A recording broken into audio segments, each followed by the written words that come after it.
welcome or welcome back to a game of Fans and Thrones. My name's Hannah and this is the start of a weekly reading vlog. Now yes, I have literally just finished the outro for last week's vlog, which will be up today, which is Saturday. I've explained why my wrist is strapped up in that vlog, but in case you haven't seen it, it's nothing to worry about. I just have a sore thumb and a sore wrist related to joint height and mobility issues, and I am waiting on a referral to see a specialist, and I'm also waiting on a referral to see a specialist about my jaw.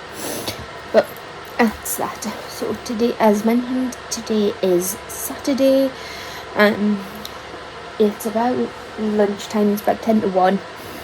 We are downstairs because I can't be bothered,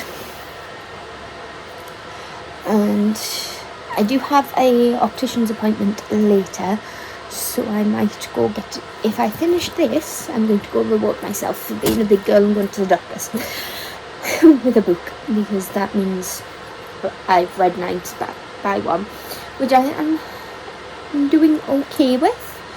I'm not brilliant at it, but that's why we have that in place.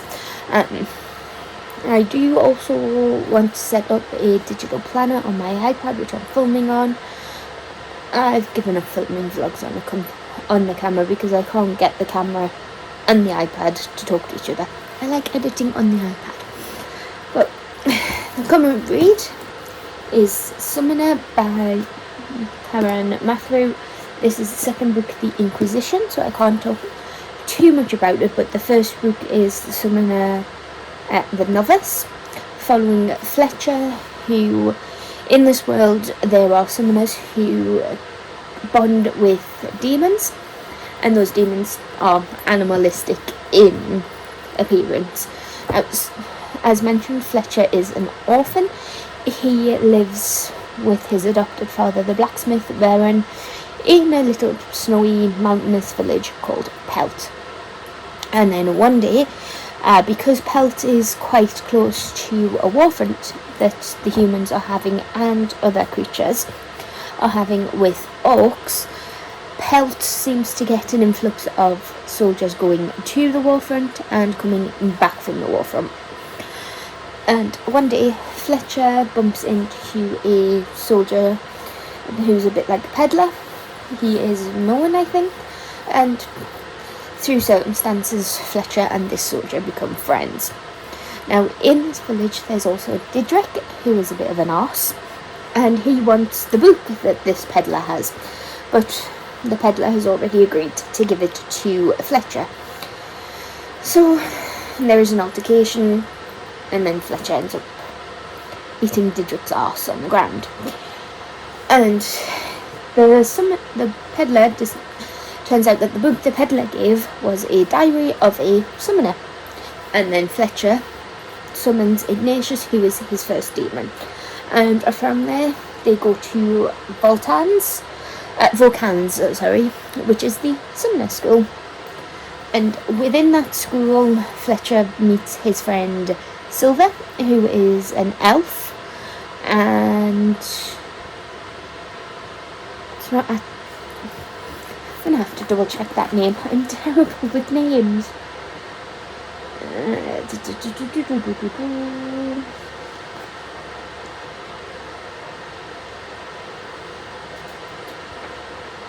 It is Othello, who is an orc, and there's also Attila, who is Othello's brother. Not an orc, sorry, a dwarf. And humans have been subjugating the elves and the dwarves, and Fletcher, just because Fletcher is lovely, makes friends with them. And then, obviously, in the Inquisition, it is a continuation of that story. I can't tell you much about it because, obviously, this is a sequel. But what I like about this is it is touching on aspects of racism, false imprisonment.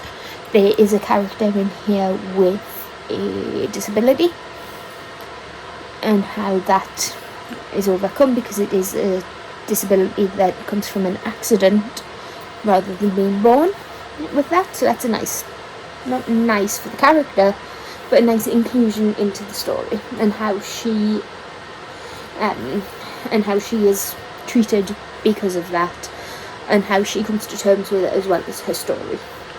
But I think I'm going to go do some chores and then read for a bit. This hand is very floppy.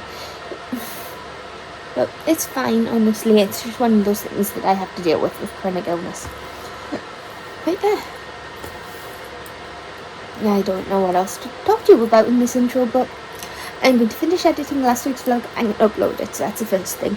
And then I'm going to go do some chores. It stopped raining, so I'll put the washing out. So it's now Sunday. I've just not long finished The Inquisition by Taran Mathru, the sequel to The Summoner. And I thought it was okay. Bog standard YA, maybe on the younger side. Nice morals, nice writing, just didn't fall in love with it, so I'm giving that 3.5. Which does take me up to my read 9. I bought my one book yesterday, so I am getting better. The read 9 by 1 does apply to Kindle as well, but I'm not as strict on Kindle as I am with my physical reads. But what I am doing at the moment is updating the TBR jar. I have my master list in my bullet journal, and what I'm doing is just going through what I've read, so what needs to come out of the box and what needs to be added, new books, sequels, that kind of thing. But I thought I would have a chat about The Summoner and various other reading, but you know, it's going okay. I think next book I am leaning towards Mina and the Undead, but I will let you know when I finished this little project. And then Monday I'm at work, and I don't think book's fixed yet, so it'll be a bus journey, so I'll probably get some reading done then. Tuesday, Wednesday, I am off work because Amy and I, well, my sister and I, are going to a spa break, and I will try and take you with me, but you know, I might forget. But I will probably be taking reading material there. Thursday, back to normal. Hopefully bug is fixed because I don't like getting the bus anymore. Friday, work, and then Saturday, Sunday off, but obviously this vlog runs from Saturday to Friday, so hopefully goes up on Saturday. But yeah, I've just been really tired recently. Hopefully it's just down to the joint height mobility, jaw issues kind of thing rather than anything else. And I have finished my digital bullet journal, but it is on the iPad, and obviously I'm filming on the iPad, but one day you might see it. But don't hold me to that, because it is for next year. I'm just practicing. But I think that's it for this update, unless you want to watch me sort out the TBR jar, but I think that'd be quite boring, even for B-roll, so we shall come back to you later. Yes, I am in my jammies. I do have pajamas on, it's just makes me look naked. This is just to try and stop my jaw from popping and sticking, and I think it opens on an angle. But so it is Monday. I'm about this much into A Good Girl's Guide to Murder. In this one, if you didn't know, I think it is doing the rounds on BookTube at the moment. But we follow Pip, Pippa Fitz-Amobi, who, as her end of school project for extra credit, decides to investigate a cold case. Now, this cold case is a girl's gone missing, Andy Bell, and the police think that her boyfriend, Sal, had something to do with it. Now, I'm only 7 chapters in on page 66, so I don't feel like this is too much of a spoiler, but Andy's body has never been found, and she is presumed dead at this point, because she went missing over 5 years ago. But the police have pinned it all on Sal because it's circumstantial evidence, but they can't really get any answers from Sal because unfortunately he unalived himself. And the police and pretty much the rest of the town took that as a confession, an indication of guilt, whereas Pippa didn't think he did it. So Pippa is trying to posthumously, I don't know what the word is. I know what the word is, I just don't know how to say it.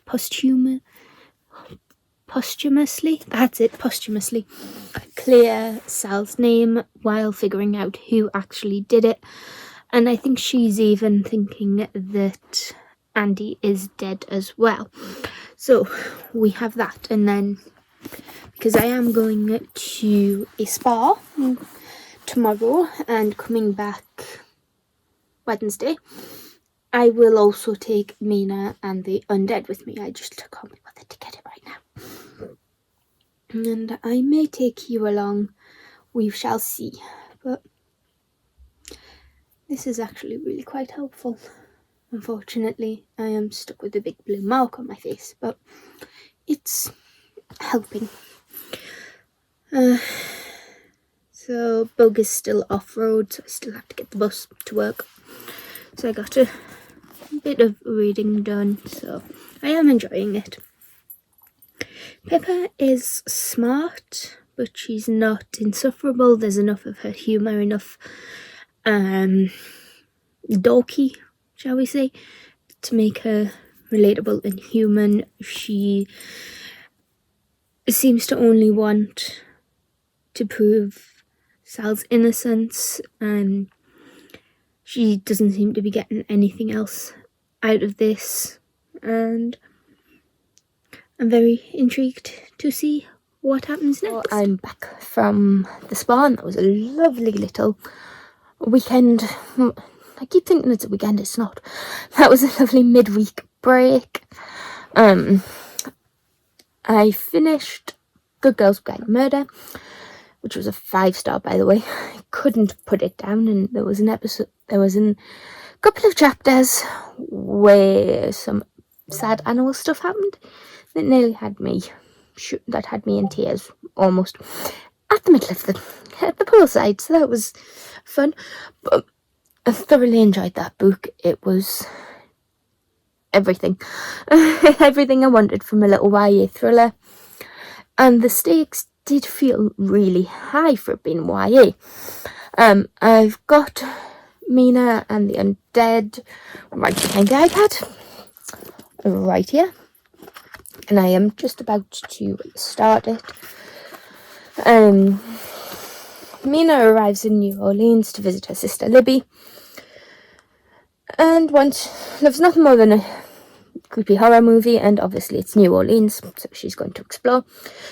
Lands a job in a part-time horror movie mansion and meets Jared, who's Libby's housemate and fellow horror enthusiast, but perfect summer is broken when Mina stumbles across a dead girl with puncture marks and clutching some hair that looks like Libby's. Someone's replicating New Orleans' brutal supernatural killings, and Mina must discover the truth and prove her sister's innocence before she becomes the victim of another myth. And I know the sequel has not long been published, because I've seen the cover. But I just love this.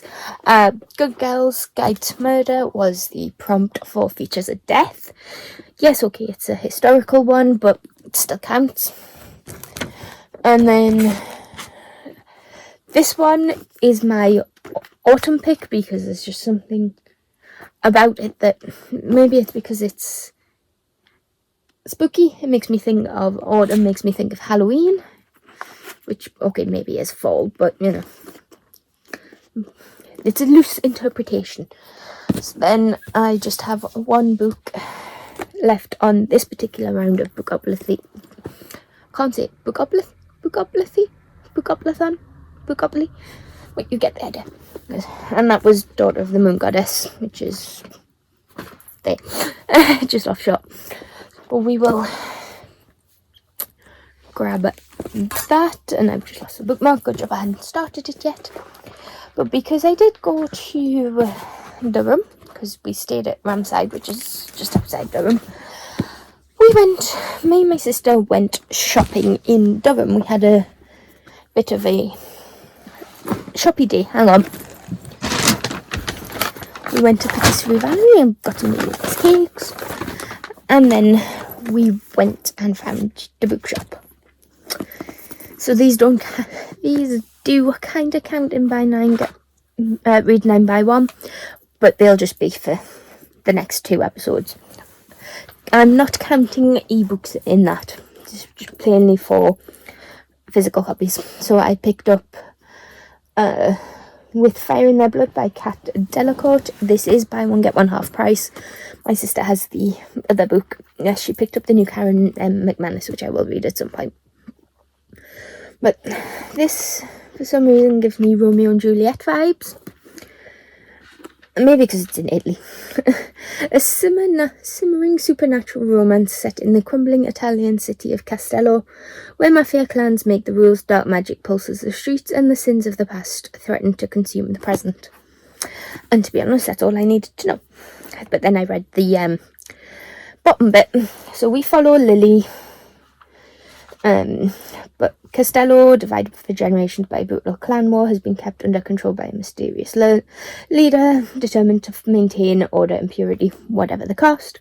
So Lily arrives, drawn to rebellious Lisa, brooding Nico, and sensitive Christian. But in a city where love leads to ruin, she isn't sure who she can trust anymore, not even herself. But then she accidentally breaks Castello's most important rule. When they test your blood, you'd better not be anything more than human. So I wonder what she is. But that cover, gives me goosebumps. And the more I look at that cover, the more I see. And then Durham has an independent bookshop. I don't know how long it's been there, but I found it. So I picked up the latest volume of Heartstopper, which is volume 4 by Alice Oseman. And this is just a cute little graphic novel series following Nick and Charlie, who enter a relationship. Nick has been gay. He's out and proud. And I think Charlie didn't realise that he liked boys until he met Nick. And I think, I could be wrong because it has been a while, but I think Charlie identifies as bi. But I know that this one deals with some mental health issues, so I just have to be sure I'm in the right... Personally, I'm okay. Eating disorders, self-harm, things like that don't really bother me too much. It's not a spoiler because there's a little author's note here. That doesn't bother me too much, but anxiety can get me there, so I just have to be careful. But as always, if you are worried about anything, check the trigger warnings before you pick anything up. And I think that's it for this little update, because I need the toilet. Okay guys, so it's Friday. Apologies for not vlogging yesterday. I just crashed out pretty much as soon as I got home. But I did finish Mina and the Undead by Amy McCall, which is right here. And to nobody's surprise, because I finished it in 2 days, And giving it 5 stars. It did have a reference to my all-time favourite movie, which is, as you can probably tell, The Nightmare Before Christmas, because this is Oogie Boogie and...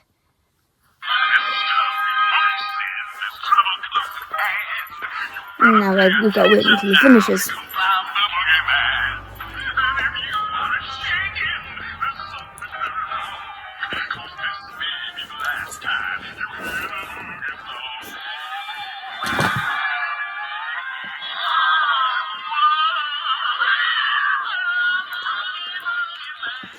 So, thank you, Oogie Boogie. I do have Jackie's somewhere in the stash. And the only one I don't have is Sally. But I do have a Sally pen from Disney. And I'm just taking the docs off. But so in Mina and the Undead, we follow Mina, who is from Whitby. The vampire references just don't stop. And she's on the hunt. Not the hunt. She's trying to reconnect with her estranged sister Libby. And Libby is also named after a vampiric heroine type character. Sorry, there is something stuck to my iPad keyboard. Don't know what it is, but it's gone. And Libby, through some circumstances, is framed for a murder, and these murders are happening across the city of New Orleans in October, late summertime in 1995. And I love the references. So I was born in 94, so some of these references were dying out when I was 6, maybe. So we had Buffy the Vampire Slayer. She made an appearance. We also had Nightmare Before Christmas. And then what also came up a lot, and I'm thinking I should probably get my hands on a copy, is Interview with a Vampire by Anne Rice, which there is some foreshadowing elements in there, which at the time you don't see, and it just adds to the whole gothic horror vibes, but when you see it, you know why certain things happen the way they do. And it was spooky, but not cookie. Sorry, I don't know where that came from. But yeah, 5 stars. I don't want to tell you too much, but I love the fact that Libby and Mina are from Yorkshire. Well, Whitby, just somewhere. I'm here. Whitby's there, maybe. I have driven to Whitby. It took a couple of hours. And they kept their accent, which I absolutely adore. I do like the Yorkshire accent. It's something that marked them out and gave them a bit of a spunky character. But this book had everything. It had betrayal, it had heartbreak, found family, sisterly love. It does have LGBTQ rep. Mina's sister Libby is lesbian. She's confirmed. She's been out.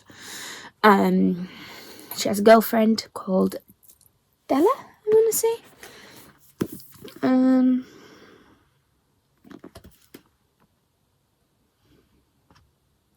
I have literally just finished this.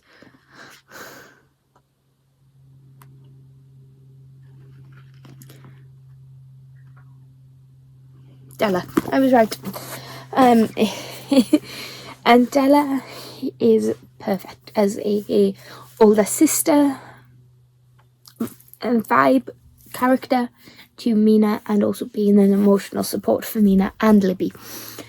So we have that. I am definitely picking up the sequel, and definitely going to see if I can get a copy of Interview with the Vampire. And I'll quickly mention the book I'm reading now, but I'll probably talk more about it in next week's vlog, which I'll start tomorrow because today is Friday. And that is Daughter of the Moon Goddess by Sue Lynn Tan. I have the Fairy Loot edition, which is here in either a Fairy Loot or a Lumicrate or Book Box Club protective sleeve. I love this thing. It's brilliant. But this follows Shang-Chi. I really need to learn how to say that. I am so sorry. Who is the daughter of the Moon Goddess, raised in pretty much isolation. Nobody knows that she's there, and she has been told, stay quiet, stay hidden, until one day when she reaches out to her magical powers, which triggers an event that means the Celestial Empress comes to visit and basically threatens Shang-Chi, who is the mother, and the Moon Goddess, and that sends her daughter away for her own protection. Now, luckily, nobody knows who she is, so she can keep her own name, but that is one of my favourite tropes, where royalty or goddesses' magic abilities, these characters hide in plain sight. I absolutely love that when it's done right. Not Game of Thrones, the other one, Throne of Glass, Prison Healer. I'm trying to think of what else does it, but they're the ones that I can think of off the top of my head. But I think at this point it's like just a YA thing. But this is so beautifully written. It has that Eastern feel to it, where the plot doesn't seem to be moving very quick. But when you think about the fact that I'm only this much in, and already Jinshin, I'm gonna have to figure out how to pronounce that. Already she's met the Empress, although, well, no, she's eavesdropped on the Empress and her mother. She's been sent away. And then she's met the Crown Prince, who I'm thinking may have a little bit of a love interest, but at the moment their relationship is platonic. She's met him, and she's also won a competition and secured her place as the prince's companion. And again, nothing seedy or sinister in that. She's just there to be the prince's friend and to learn.